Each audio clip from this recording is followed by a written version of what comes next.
Grant Sterling thought he had committed the perfect crime. He didn't just divorce his wife, he erased her.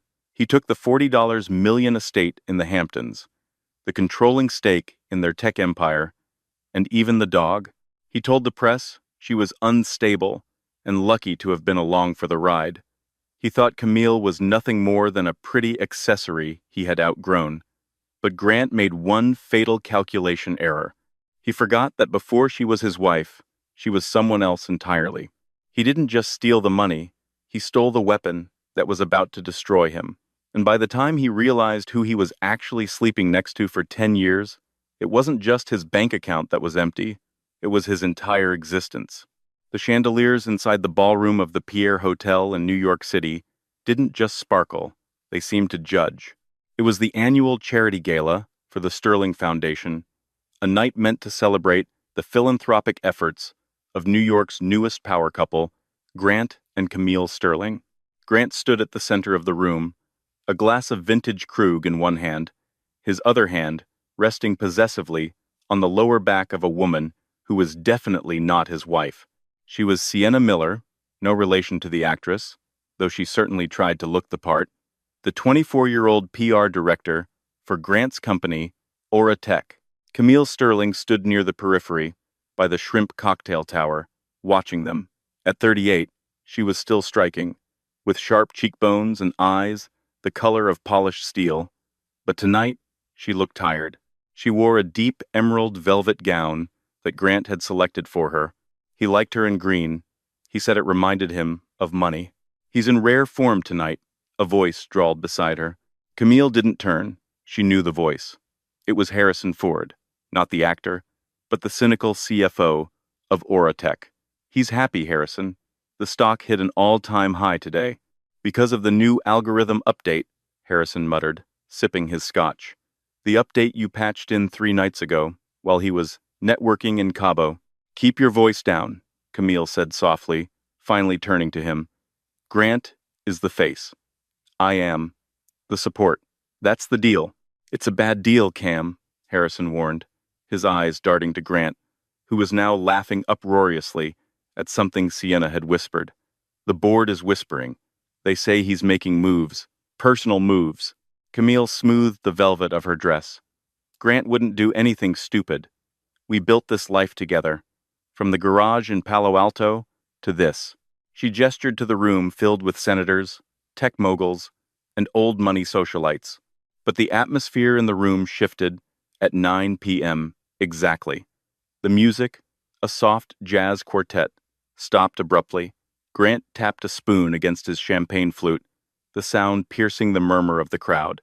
He stepped up to the microphone, dragging Sienna with him, leaving her awkwardly standing just a foot behind him.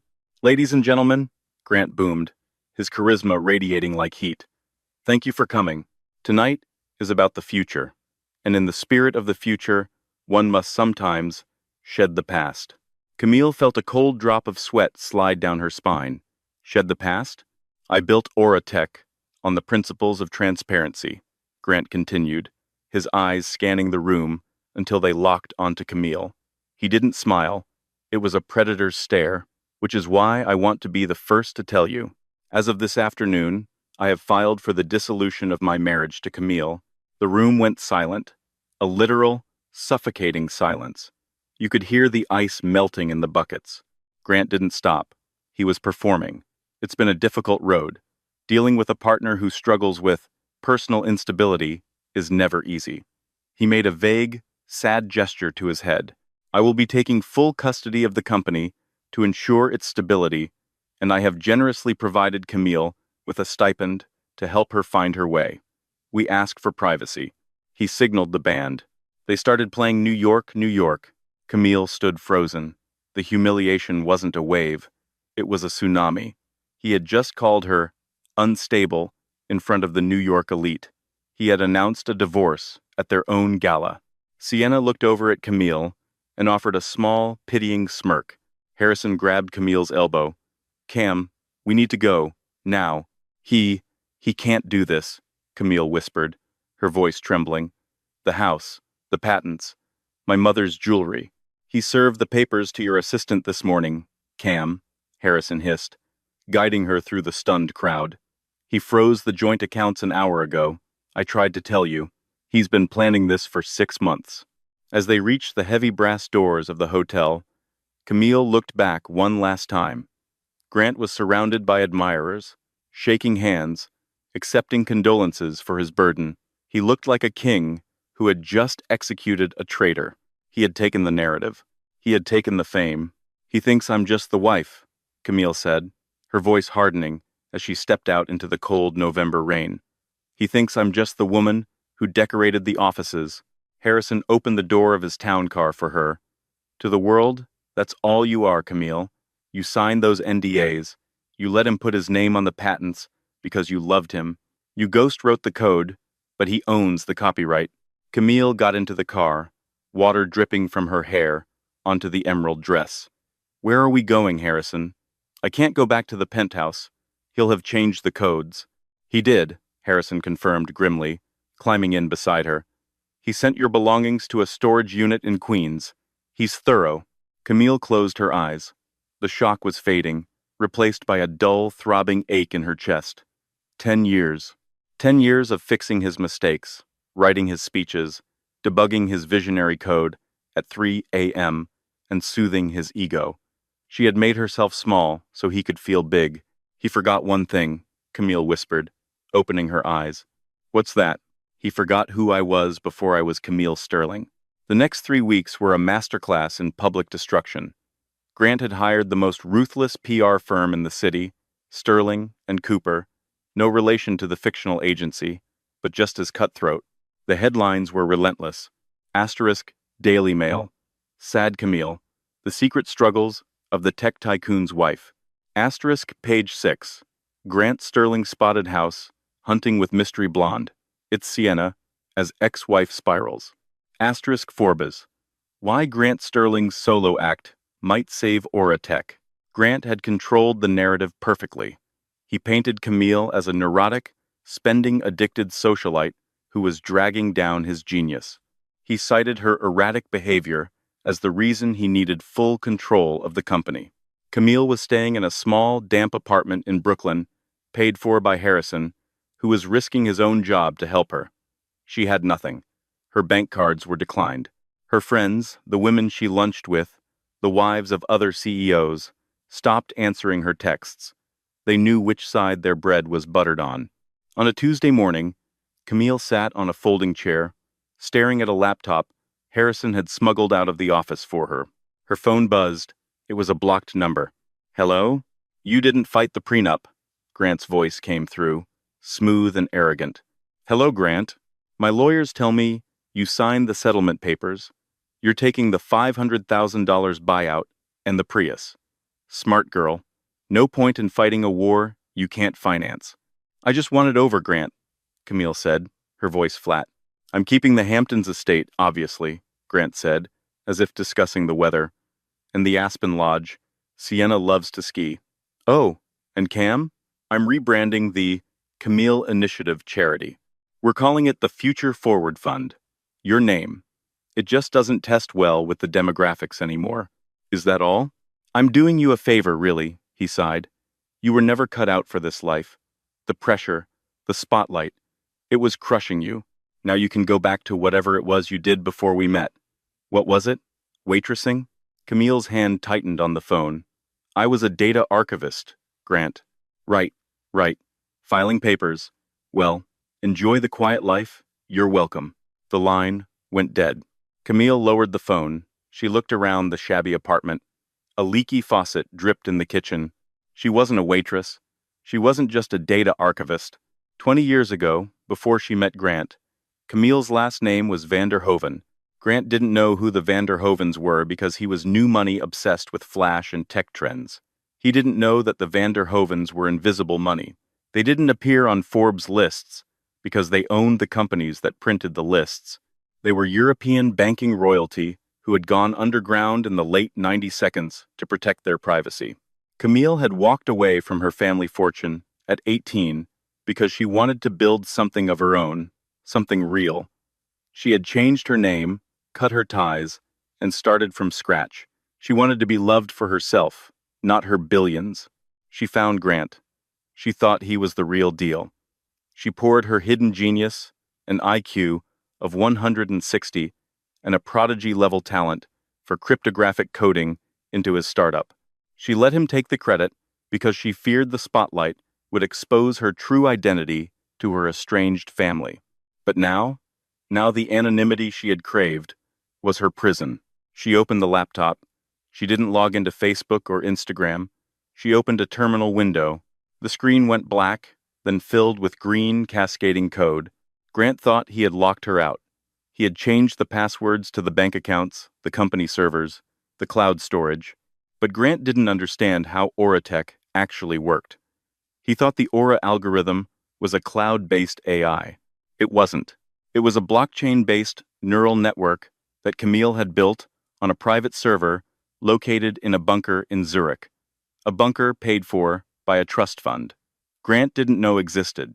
The keys to the empire weren't passwords. They were biometric, and they were keyed to her retinas. She typed a command, initiate protocol, oblivion. The screen flashed, warning. This action will decouple the host servers from the front end. Auratech will become a shell. Proceed? Camille hovered her finger over the enter key. Not yet, she whispered. Let him get comfortable. She closed the laptop. She needed to make a phone call, not to a lawyer, but to her grandmother, the Duchess of Luxembourg. 6 months passed. Grant Sterling was on the cover of Time magazine. The headline read, "The Bachelor Billionaire." Life was good. He had renovated the Hamptons house, stripping out Camille's tasteful French country decor and replacing it with cold, modern marble and neon art. He threw parties every weekend. Sienna was always on his arm, draped in diamonds that looked suspiciously like the ones Camille's grandmother had given her. Grant had claimed they were lost during the move. But at Auratech headquarters in Silicon Valley, the mood was different. "Grant, we have a problem," Harrison said, walking into Grant's massive, glass-walled office. Grant didn't look up from his putting green. "If it's about the HR complaints regarding Sienna, make them go away. Buy them off." "It's not HR. It's the product," Harrison said, his face pale. "The Aura Home Assistant. It stopped learning." Grant laughed. "What do you mean, stopped learning? It's AI. It learns forever." "No, it's degrading. Since Tuesday, users are reporting that the devices are forgetting their names. They're resetting to factory settings randomly. And the enterprise clients, the banks using our security algorithms, they're reporting lag times of 40%. Grant frowned, finally setting down his putter. "So patch it. Get the dev team on it." "We tried," Harrison said quietly. "We can't access the core code." "What do you mean you can't access it?" "I have the master admin password." "The password works," Harrison explained, sweating. "But the code, it's not there. It's like looking at a reflection in a mirror. We can see the interface, but the back-end logic, the brain of the system, is just gone. It's pointing to an external server address we don't recognize." Grant felt a flicker of annoyance. "Well, find the server. Hack it. I don't care. Just fix it before the quarterly earnings call next week." "Grant, you don't understand. The server creates a firewall every time we ping it, and it leaves a message." "A message?" Harrison opened his tablet and slid it across the mahogany desk. On the screen was a simple black box with white text. "Arrow 404, wife not found." Grant stared at the screen. His blood went cold. "Is this a joke?" Grant hissed. "Did someone hack us?" "We traced the IP," Harrison said. "It's bouncing through a dozen relays. Singapore, London, frantic. But the origin point seems to be a private holding company in Switzerland called VDH Holdings."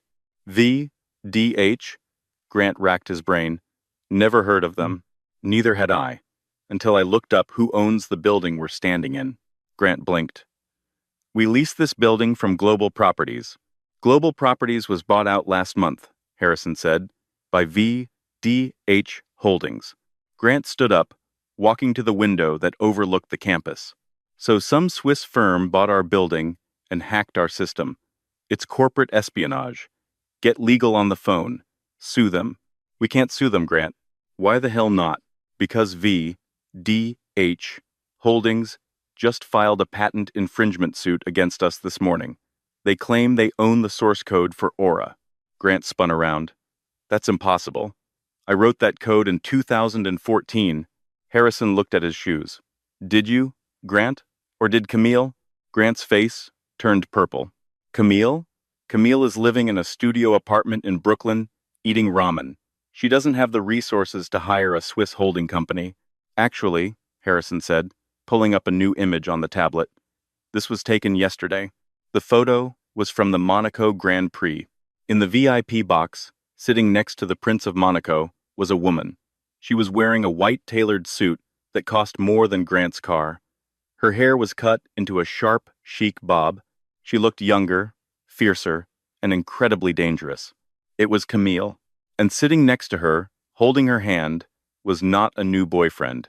It was Tobias van der Hoven, the 90-year-old patriarch of the van der Hoven banking dynasty. Grant squinted, that's the old guy who runs the Euro Central Bank Board. That, Harrison corrected, is her grandfather. The silence in the office was heavier than the one at the gala 6 months ago. Her grandfather? Grant whispered. Camille isn't just Camille Sterling, Harrison said, his voice trembling with the realization of how screwed they were. She's Camille van der Hoven, sole heiress to the van der Hoven fortune, estimated net worth $80 billion. Grant sank into his chair. She played you, Grant, Harrison said softly.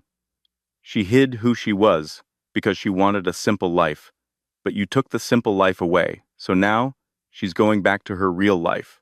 The phone on Grant's desk rang. It was the internal line. Mr. Sterling, the receptionist's voice was shaky. There are people here to see you. I'm busy, Grant shouted. They have badges, sir. It's the SEC. And the FBI. What for?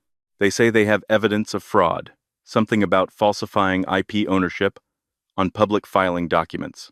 They said the evidence was submitted by a Camille VDH. Grant looked at the computer screen. The stock ticker for Aura Tech was in the corner. It was plummeting. Aura. 14. Fu Sensuwu. The ghost in the machine wasn't just haunting him, it was foreclosing on him. The descent wasn't immediate. It was a slow, agonizing slide. Grant Sterling sat in the back of a rented black sedan. His Maybach had been impounded as evidence during the FBI raid 3 days prior, winding its way up the serpentine roads of the Swiss Alps. The air outside was thin and crisp, a stark contrast to the suffocating atmosphere of the New York interrogation room he had just spent 48 hours in. His lawyer, a man named Sterling, no relation, who charged $1,500 an hour and was currently sweating through his Italian suit, sat beside him.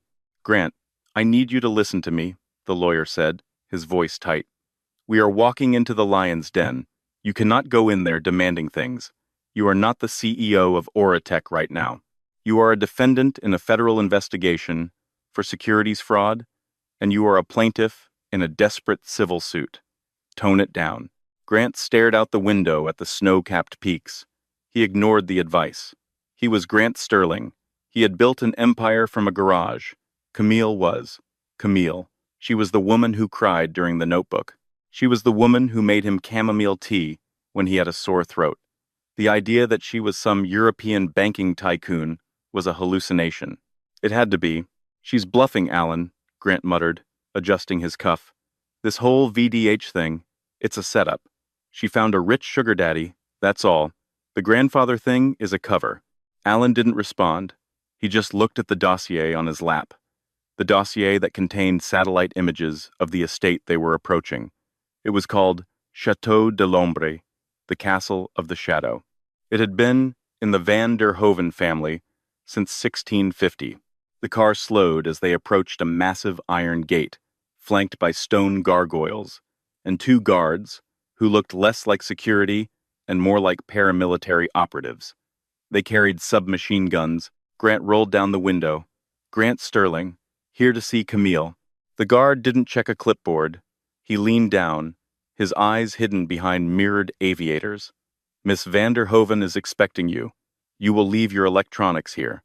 Phones, laptops, smartwatches, and the recording device in your pocket, Mr. Sterling. Grant froze. He did have a recorder in his jacket pocket. How did they know? Reluctantly, Grant handed over his devices. The gate groaned open. The drive up to the main house took another 10 minutes. The grounds were immaculate terraced gardens, covered in snow, frozen fountains that looked like crystal sculptures. The house itself was a monstrosity of Gothic architecture, dark stone and spires that pierced the gray sky. It made his Hamptons mansion look like a pool house. They were ushered into a library that smelled of old paper, burning wood, and immense wealth. The walls were lined with first editions. A fire roared in a fireplace large enough to roast an ox, and there she was. Camille sat in a high-backed leather wing chair by the fire. She wasn't wearing the soft pastels she used to wear for him. She was wearing a charcoal gray power suit, sharp and severe. Her hair was slicked back. She held a porcelain teacup with a steady hand. She didn't stand up. "Hello, Grant," she said. Her voice was different. The softness was gone, replaced by a cool, aristocratic lilt that he had never noticed before. "Camille," Grant walked forward, putting on his best charming husband smile. He reached out to take her hand. "Don't," she said. She didn't raise her voice. She just spoke the word, and it hit him like a physical blow. He stopped. "Cam, come on," Grant chuckled nervously, glancing at Alan, then back to her. "This has gone far enough, don't you think? The FBI? The frozen accounts? You've made your point. You're angry about the divorce. I get it. I handled it poorly." "You handled it efficiently, Grant," Camille corrected him, taking a sip of tea. "You executed a strategy. You isolated the target, liquidated the joint assets, and neutralized the threat. It was good business. I taught you that. Then why are you doing this?"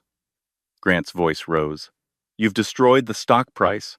My net worth has dropped by $2 billion in a week. Do you have any idea what you're doing to the legacy we built?" Camille set the cup down. The sound of china on china echoed in the silent room. "We didn't build a legacy, Grant. I built a system. You built a brand. And you forgot that the brand is nothing without the system." She stood up then, and for the first time, Grant realized how tall she was. She had always slouched slightly around him, wearing flats so she wouldn't tower over him. Now, in heels, she looked down at him. "You want to know why I'm doing this?" she asked, walking slowly toward the fireplace. "Because for 10 years, I hid myself to protect your ego. I pretended to be less intelligent, less capable, less wealthy, all so you could feel like the big man. I gave you the code for aura. I gave you the roadmap for the acquisitions. And how did you repay me? I gave you a life of luxury," Grant snapped. "You gave me a stipend and a used car," Camille replied icily. "And you told the world I was crazy." She turned to face him, the firelight casting long shadows across her face. "You came here to negotiate, didn't you? You think you can charm me into turning the servers back on. You think you can get me to call off the SEC. I'm willing to settle," Grant said, loosening his tie. "I'll give you a bigger cut, 20 million, cash, and I'll issue a public apology. I'll say I was stressed, that I misspoke about your mental health." Camille laughed. It was a dry, humorless sound. 20 million? She looked over at a man standing in the corner of the room, a man Grant hadn't even noticed until now. He was older, with silver hair and a suit that cost more than Grant's life. It was Tobias van der Hoven. "Grandfather," Camille said, "Mr. Sterling is offering us $20 million. Tobias stepped forward. He looked at Grant with the expression one might reserve for a cockroach on a dinner plate. "Mr. Sterling," Tobias rumbled, his voice thick with a Dutch accent, "my granddaughter's trust fund generates $20 million in interest every 4 days." Grant's jaw dropped. "You don't understand the position you are in," Tobias continued. "You are not negotiating with an ex-wife. You are negotiating with the House of van der Hoven, and we do not settle. We conquer." Grant turned back to Camille, panic finally setting in. "Camille, please. They're going to indict me. Prison. Real prison. If you don't release the IP ownership claim, they'll say, I defrauded investors. You did defraud investors, Grant, Camille said softly. You sold them technology you didn't own. You claimed you wrote code you couldn't even read. But I'm your husband, or I was. Doesn't that mean anything? It means everything, Camille said. She walked over to a desk and picked up a thick leather folder. She tossed it onto the coffee table in front of him. What is this? Grant asked. That, Camille said, is the discovery for the court case next week. You see, Grant, you were so eager to enforce the prenuptial agreement. You were so proud of that document. You had your sharks write it to ensure that what is mine, and what is yours. Grant nodded dumbly. Yes, to protect my company. Read page 45, paragraph C, Camille said. The clean break clause. It states that any intellectual property created, acquired, or held by either party prior to or during the marriage remains the sole property of the creator unless explicitly transferred in writing with a witness from a notary public. So, Grant said, I created Aura. No, Camille smiled, and it was the most terrifying thing he had ever seen. I created Aura 3 years before I met you. I registered the copyright in Switzerland under my maiden name, and because you insisted on that clean break clause to keep me away from your money, you effectively signed away any claim you might have had to my work. You legally locked yourself out of your own company. Grant felt the room spin. He grabbed the back of the sofa to steady himself. You trapped me. I protected myself, Camille corrected. I just waited for you to spring the trap. I'll fight this, Grant snarled, though the fight was leaving his eyes. I'll drag you through the mud. I'll tell everyone who you really are. Please do, Camille gestured to the door. Tell the world that the poor, unstable housewife you dumped is actually a multi-billionaire genius who let you play pretend for a decade. See how that plays with your shareholders. They already think you're incompetent. This will prove you're an idiot. Grant looked at her, really looked at her, for the last time. He saw the intelligence he had ignored, the strength he had mistaken for weakness. Get out of my house, Grant, Camille said, turning her back to him. This isn't over, Grant whispered, though he knew it was. No, Camille said, looking into the fire. It's just beginning. See you in court. The federal courthouse in Lower Manhattan was a circus.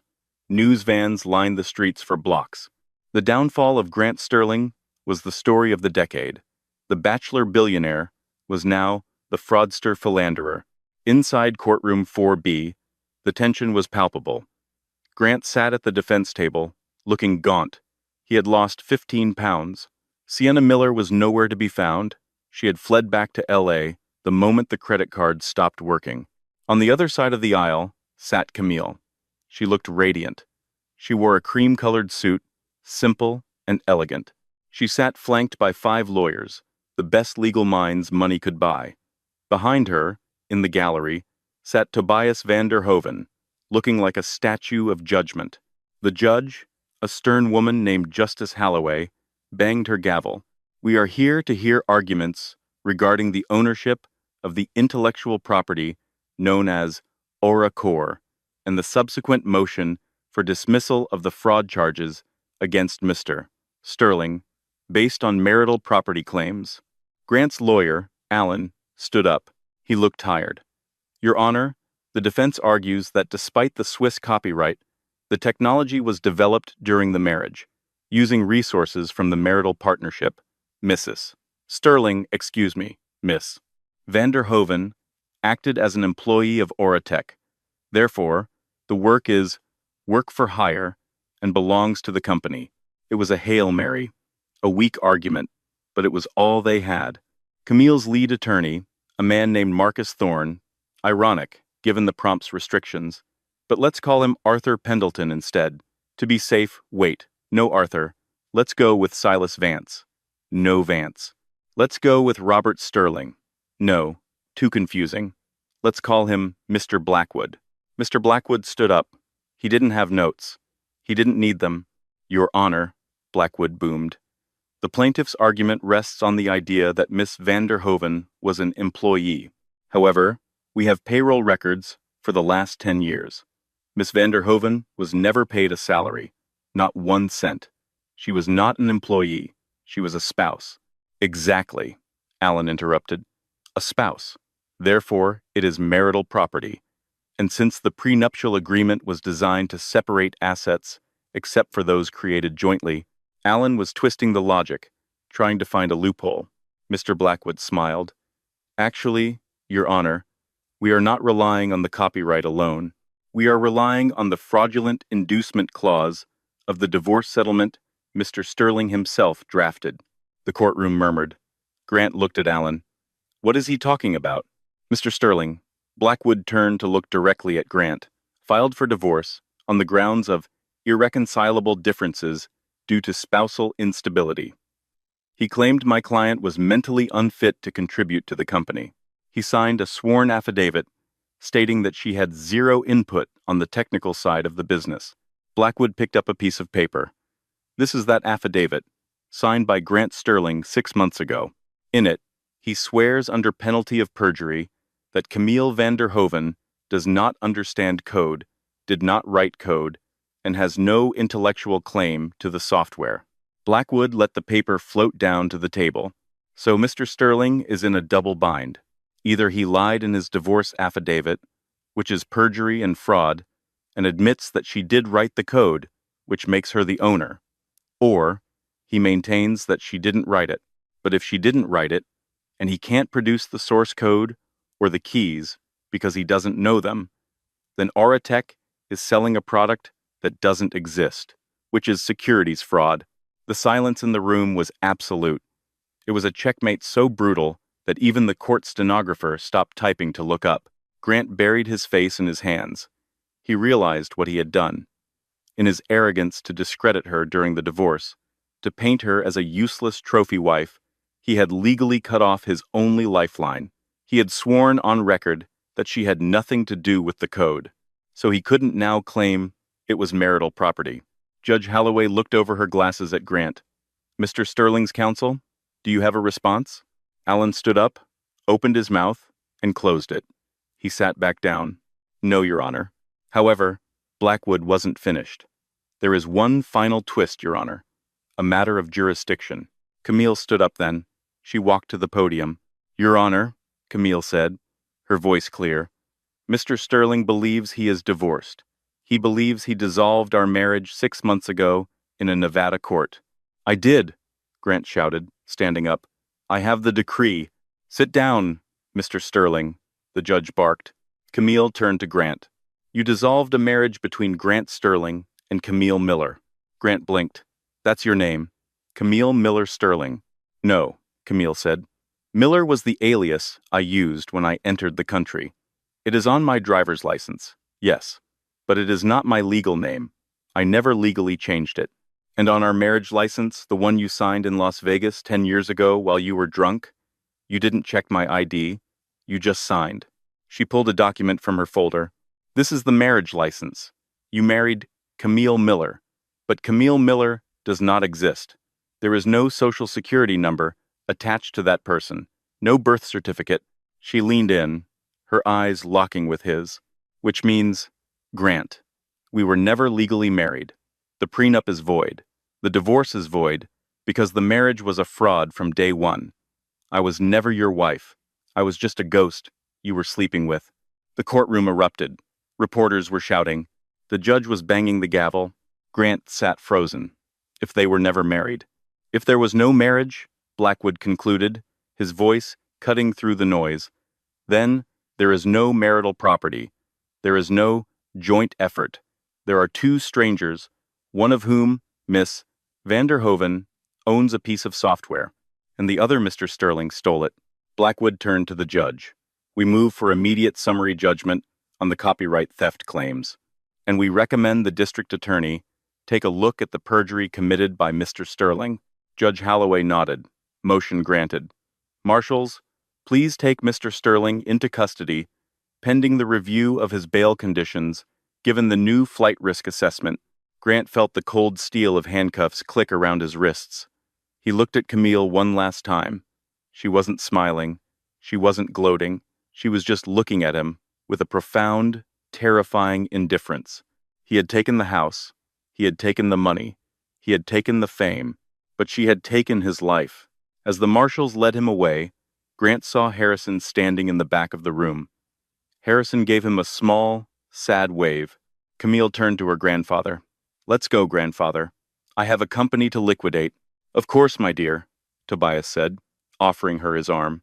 "And then, where to?" "Home," Camille said. "The real one." The Federal Correctional Institution in Otisville was known in the press as Club Fed, a place where white-collar criminals went to play tennis and wait out their sentences. But for Grant Sterling, it was a tomb. It had been 14 months since the gavel fell. 14 months since the day his life effectively ended. He had been sentenced to 6 years for securities fraud, perjury, and embezzlement. His appeals had been denied. His assets had been seized. Grant sat on the edge of his bunk, staring at the gray cinder block wall. The silence was the worst part. In his old life, there was always noise, notifications, pinging, stock tickers, humming, music playing, people laughing at his jokes. Here, the silence was heavy, broken only by the distant clang of gates and the murmur of other inmates. He wasn't the king here. He wasn't even a celebrity. To the other inmates, a mix of drug traffickers, disgraced politicians, and tax evaders, he was just the tech guy who got played by his wife. They laughed at him. "Hey, Sterling," a voice called out from the doorway. It was Miller, no relation to Sienna, or Camille, a former hedge fund manager, serving time for insider trading. He tossed a magazine onto Grant's bunk. "You made the cover again." Grant picked up the magazine with trembling hands. It was a copy of Vanity Fair. The cover featured a stunning, high-contrast black and white photograph of a woman standing on the balcony of a European castle, overlooking the ocean. She looked regal, untouchable, and utterly free. The headline read, "The Empress of Algorithms: How Camille van der Hoeven Reclaimed Her Throne." Grant opened the magazine. The article was a brutal, detailed autopsy of his failure. It detailed how Camille had systematically dismantled Auratech, sold off the physical assets, and integrated the proprietary code into her family's private banking security infrastructure. Auratech no longer existed. The brand he had spent 10 years building was gone, wiped from the earth as if it had never been there. But the knife in his gut twisted when he turned the page. There was an interview with Sienna. Sienna had not gone quietly. She had written a tell-all book titled The Sterling Standard: My Life with a Narcissist. In the article, she was quoted saying, "Grant was never the genius. He was a salesman. He couldn't even set up his own Wi-Fi. Camille did everything. I saw her notes. I saw her journals. I tried to warn him, but he was too in love with his own reflection to see that the mirror was about to shatter." Grant threw the magazine across the cell. "She's lying," he whispered to the empty room. "I built that company. I was the face. You were the mask, Grant," a voice said. Grant looked up. Standing at the cell bars was Harrison. Harrison looked different. He was wearing a tailored Italian suit that fit him perfectly. He looked healthy, rested, and wealthy. He held a leather briefcase. "Harrison," Grant stood up, a flicker of hope igniting in his chest. "You came. Did you bring the appeal papers? Did you find the loophole in the jurisdiction?" The guard unlocked the cell, and Harrison stepped in. He didn't offer to shake Grant's hand. He just sat on the metal stool, bolted to the floor, and placed the briefcase on his lap. "I'm not here for your appeal, Grant," Harrison said, his voice calm but cold. "I'm here representing van der Hoeven International." "You work for her?" Grant gasped. "I'm the chief technology officer," Harrison corrected. "Camille recognized that I was the only one at Aura who actually tried to do the work. She gave me a job, a real job, with a salary that makes my old stock options look like pocket change." Grant felt the betrayal burn like acid. "Traitor. I made you." "You used me," Harrison said simply. "Just like you used her. But that's not why I'm here. I'm here to close the book, Grant." Harrison opened the briefcase and pulled out a single document. "What is this?" "It's a deed," Harrison explained, "for the storage unit in Queens." Grant blinked. The what? The storage unit where you sent Camille's things the night you kicked her out? Harrison said. You stopped paying the bill 3 months ago. The facility was about to auction off the contents. Camille. She bought the debt. She paid off the unit. So? Does she want a medal? She went through the boxes, Grant, Harrison continued, his eyes softening slightly, perhaps with pity. She found the old hard drives, the ones from the garage days, the ones you thought were lost. Grant's heart hammered against his ribs. And she found the original video logs from 2012, the ones where you are on camera, asking her to explain how the blockchain code works because you didn't get it. The ones where you are begging her to write the pitch deck for the investors because you couldn't find the words. Grant sank back onto the bunk. Those videos. He had forgotten he even recorded them. He used to vlog everything in the early days, thinking he was making a documentary about his rise to fame. He had inadvertently documented his own incompetence. She has them? Grant whispered. She does. Harrison nodded. And the prosecutors are very interested in them. They prove that your perjury wasn't just a heat-of-the-moment lie. It was a premeditated, decade-long fraud. If they release these tapes, Grant, you're looking at another 10 years added to your sentence. Grant put his head in his hands. What does she want? Money? I have nothing left. She doesn't want money, Harrison said. She has more money than God. She wants an admission. Harrison slid a pen across the small metal table. Sign this statement. It's a public admission that Camille van der Hoeven is the sole creator of the Aura technology. It states that you knowingly took credit for her work. If you sign it, she destroys the tapes. You serve your 6 years, and you get out. If you don't sign it, the tapes go to the district attorney tomorrow morning. Grant looked at the paper. It was his final defeat. It was the death of his ego. If he signed this, he would never be able to spin the story again. He would go down in history not as a fallen visionary, but as a fraud. But 10 more years? He would be 55 when he got out. He would die in here. She really thought of everything, Grant murmured. She's a chess player, Grant. Harrison stood up. You were playing checkers. Grant picked up the pen. His hand shook. He looked at the signature line. I, Grant Sterling, hereby admit. He signed it. Harrison took the paper, checked the signature, and placed it back in the briefcase. Goodbye, Grant, Harrison said, tapping on the bars for the guard. Harrison, Grant called out as the gate opened. Harrison paused. Is she happy? Grant asked, his voice cracking. Does she ever ask about me? Harrison looked back, his expression unreadable. She doesn't talk about you, Grant. To her, you're just a glitch she patched out of the system. The gate clanged shut. Harrison walked away, his footsteps echoing down the corridor. Grant was left alone with the silence, the magazine, and the crushing weight of a truth he could no longer deny. The air in Zurich was different. It smelled of pine, cold water, and old money. Camille sat at a table on the terrace of the Dolder Grand Hotel, overlooking the city and the lake below.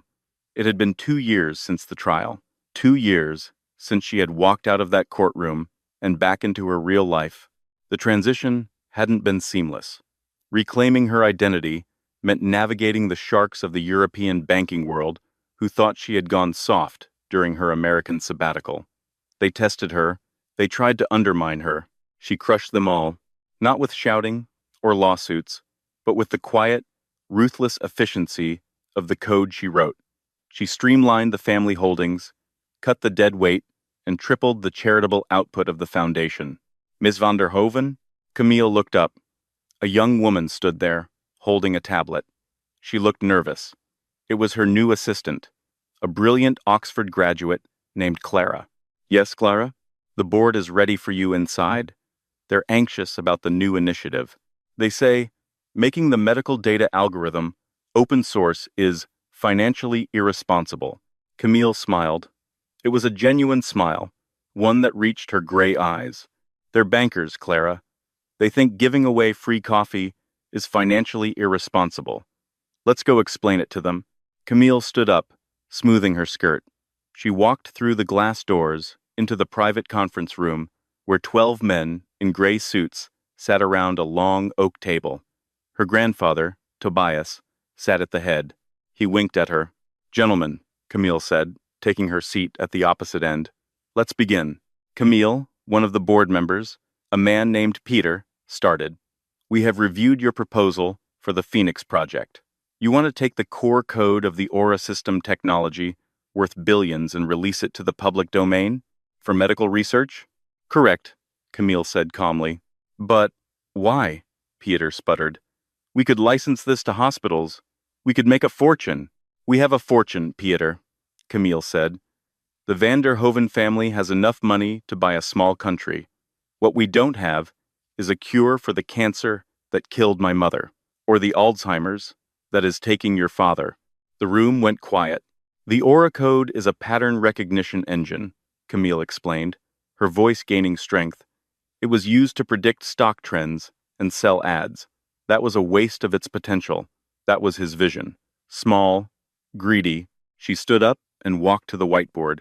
"If we release this code to the global medical community, it can analyze genomic sequences faster than any supercomputer currently in existence.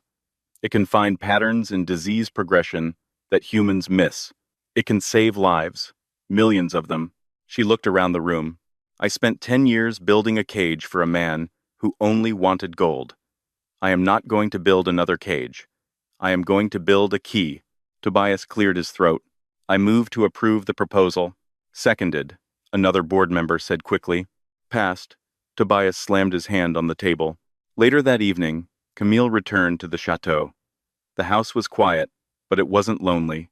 She had filled it with art, with music, with life. She walked into her study.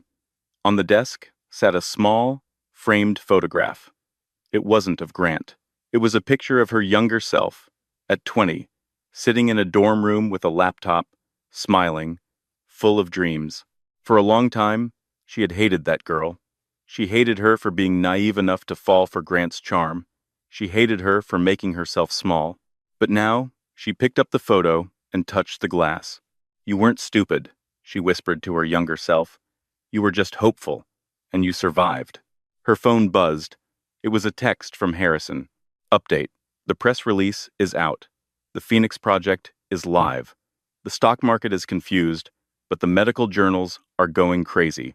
Oh, and Grant's parole hearing is in 2028. Just thought you should know." Camille looked at the date. She didn't feel a spike of anger. She didn't feel a thrill of vengeance. She felt nothing. Grant Sterling was just a name in a file now, a variable that had been solved and removed from the equation. She walked over to the fireplace. She didn't throw the phone in. She just turned it off. She walked out onto the balcony. The snow was falling, covering the world in a clean, white blanket. The air was cold and sharp. She took a deep breath. It tasted like freedom. She wasn't Camille Sterling. She wasn't even just Camille van der Hoven. She was the architect of her own life. And for the first time in a decade, the foundation was solid stone. This story isn't just about a divorce or a business deal gone wrong. It's a reminder that when you try to dim someone else's light, to make yourself shine brighter, you're only ensuring that you'll eventually be left in the dark. Grant Sterling wanted a trophy, but he forgot that trophies are inanimate objects. He married a woman who was a force of nature, and he paid the price for underestimating her. It also teaches us a crucial lesson about self-worth. Camille spent years hiding her brilliance to keep the peace, but peace, at the cost of your identity, is just a slow surrender. It wasn't until she reclaimed her name, her heritage, and her mind that she truly found her power. If you enjoyed this story of justice, betrayal, and the ultimate comeback, please smash that like button. It really helps the channel grow. Share this video with someone who needs a reminder of their own worth, and don't forget to subscribe and hit the bell icon so you never miss a story. What would you have done if you were Camille? Would you have taken the money or destroyed the company? Let me know in the comments below.